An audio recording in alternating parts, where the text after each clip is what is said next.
Schefter, what more can you tell us about this trade? Hannah, this is something that New England had been looking to do throughout the course of the past few weeks, and they finally found a home in Jacksonville. Interestingly enough, Mac Jones is from Jacksonville, born in Jacksonville, played high school football in Jacksonville, and now gets to go home to Jacksonville as New England turns the page on its quarterback situation and moves forward. And now we see what the New England Patriots do at quarterback. Obviously, the Jaguars have Trevor Lawrence, who they will have there long term. They'll have Mac Jones to back him up. And I think the interesting sidelight to this is if you look back to that draft class now, it's amazing to look at. Trevor Lawrence goes 1. Zach Wilson goes 2. He could get traded this offseason. Trey Lance goes 3. He's already been traded. Mac Jones has been traded, and Justin Fields could be traded.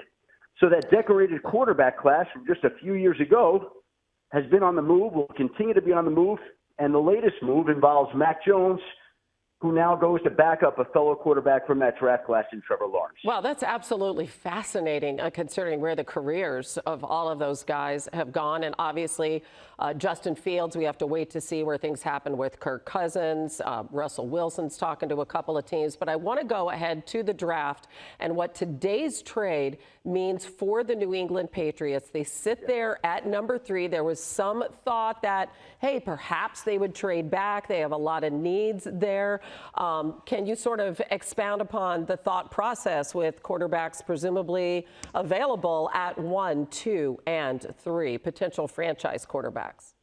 Listen, it's a prime quarterback spot, and New England knows that it needs to turn the page on its quarterback position and find a new guy to move forward with. Now, I would think that they'll be involved in free agency. I would think that they'll add a quarterback in free agency, whether that's Jacoby Brissett, the former Patriots quarterback, or Joe Flacco, or whoever it may be. But I would think that they're going to go add a veteran, and then ideally go add somebody high in the draft. And there is your new quarterback tandem, in whatever form it is, in New England. They have a new front office, they have a new coaching staff, and they're going to have a new quarterback depth chart on the roster. The question is, how does it shake out? But we do know now this morning that Mac Jones will not be a part of it. He will be in Jacksonville backing up Trevor Lawrence. Yeah, it makes a lot of sense to turn the page there. Gerard Mayo era begins. Alex Van Pelt there at OC.